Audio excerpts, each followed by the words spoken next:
Waist trainers are all the rage, guys. They are everywhere and they tout lots of benefits, helping you get slimmer, helping to make your waist like an hourglass shape, helping you to lose weight, etc., etc. By the way, if you want to know if waist trainers really do those things or not, I have another video that I've done just on that topic. So make sure you check it out. I'm going to put it in the description of this video. But guys, let's talk about the dangers of waist training. That's the focus of this video. And I wanted to do a separate video just for it because there's enough stuff to talk about. And I think a lot of these things many don't actually think about with waist trainers. Guys, I'm Dr. Jen Caudle, practicing family physician. I'm an on-air health expert and I'm a video creator as well. Now, let me first tell you, when I posted the first video on do waist trainers really work, okay? It's on YouTube and Facebook. When I posted that, I got a number of people writing me saying, you know, I bought a waist trainer. I bought a number of waist trainers, one woman said, but honestly, they fit so tightly and they're so uncomfortable, I can't bring myself to wear them. That was not just one woman. There were a number of people that wrote to me saying that their waist trainer was so uncomfortable, they ditched it really quickly. I want to know, have you ever tried a waist trainer and what's your experience been? But let's talk about some of the dangers because I think it kind of ties in a little bit to what some of these comments were referring to. We know that waist trainers almost fit like corsets, almost like girdles. They are very, very, very tight because that's one of the things that companies say helps you get the hourglass shape, lose weight, trim your waist, etc. By the way, does it work? Check out my other video. But let's start talking about the risks, okay? Remember, when you have something cinched around your waist so tightly, one of the things that can easily happen is it can become hard to breathe. That's right. Remember, your lungs, your rib cage, your lungs are right here, and they can become compressed and restricted. Shortness of breath can actually happen with waist trainers. And the other thing is, too, there's actually been some studies that have suggested that lung capacity might be reduced anywhere from 30 to 60% wearing waist trainers. Again, this is really important because shortness of breath, making it hard to breathe, is certainly not what we want. But not just that. Let's talk also about the rib cage because I was mentioning about the lungs, right? But the rib cage itself, there is the potential if your waist trainer is too tight, if you wear it long enough, etc., that there could potentially be rib fractures. There could also be rib deformities over time as well. So even though those are bones, look, continual use with something so restrictive could actually cause problems to your rib cage, not just the lungs that are sort of within. All right, now let's sort of keep going down because we're sort of in this area. What else do we have? Okay, so we got the lungs and then we got the rib cage. But in this area, what do we have? We've got internal organs, right? We've got liver and gallbladder and spleen and the GI tract and all sorts of things. So let's talk about how waist trainers can affect our internal organs.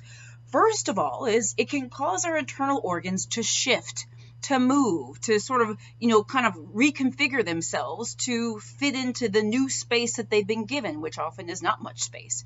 So they can actually start to adjust, okay? That's actually really important to remember because if they become smooshed, shifted, etc., it may actually change their ability to function, theoretically, okay? Now remember, anyone and everyone wearing a waist trainer is going to have different effects. Obviously, it also depends on how tight the waist trainer is, how long you wear it, the material, your body, your underlying conditions, all this kind of stuff. But these are general things that could potentially happen, okay? So yes, your internal organs could shift, they could move, and that could also change their ability to function. But let's also go, I talked about the gastrointestinal tract. That's also an internal organ, a large one that's in your belly, sort of, in that area. One of the things that people often get with waist trainers or when they have lots of constriction is they may have acid reflux, okay? So that sort of tight constriction can promote things like acid reflux or gastroesophageal reflux disease, heartburn symptoms, okay? And by the way, as I'm going through many of these, I do want to know, let me know in the comments if you've experienced this. Is this you? Do you have friends or family that have tried waist trainers and that this is what they've experienced? I'm actually really, really curious about this. Let's then talk about the skin, right? So then you've got the skin. Remember that waist trainers are usually some sort of sturdy material. They come in different materials, different sort of shapes and sizes. They clasp or rather connect in different ways, whether it's a clasp or a hook or Velcro or whatever it is, okay? But remember that if you're using a waist trainer directly on your skin and your skin is not allowed to breathe, because remember that material can be so tight and so binding that if you're wearing it directly on your skin may not be able to breathe. It could trap moisture, sweat. That could predispose you to a skin rash, whether it be, something kind of, or it could be like a yeast infection or something like that. Potentially bacterial infections or other things could happen too. But the idea is, without having a lot of breathability, and again, every waist trainer is different, that could predispose you or someone to rashes or skin issues, or even things like allergic reactions and stuff like that. But by the way, that exists with anything. But remember how tight it is, and that can cause problems. Okay, now let's go to sort of one of the final categories, which has to do with like your core. Okay, so when one wears waist trainers, and this is what there's some studies that suggest that when people wear, or perhaps when they wear waist trainers for a prolonged period of time, their core strength actually may decrease because the waist trainer theoretically is doing the work of your core. Again, that's what some studies suggest, some medical sources suggest. But I could believe that, right? If you're wearing a waist trainer all the time, let's say, you use it a lot, it really could give the rest of your musculature a break because that waist trainer is doing the job, and your core strength actually could be decreased as a result of it. So it's something to think about. The other thing is about movement. I think one thing that we think about, obviously waist trainers are meant to be restrictive. That is one of the big points, is that it's supposed to cinch you in. And once again, does it last? Does it stay? Does it help you get a slimmer waist, hourglass, lose weight, etc.? Check out my other video for the answer to that.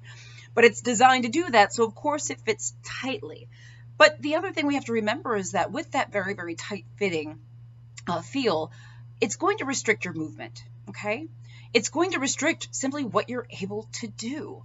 And I think, guys, this has a lot to do with what some of the people, who commented on my other video, I was really, really interested to read their comments, because many people said, yeah, I have 3 waist trainers sitting in the closet and I'm never pulling those out again. Or literally one person said, yeah, that didn't last long because it was so uncomfortable.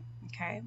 And the question is, is the uncomfortableness, if that's a word, is that worth it? I have my opinions on this. Again, I don't want to spoil it for you, so I want you to check out the other video on, do waist trainers work or not?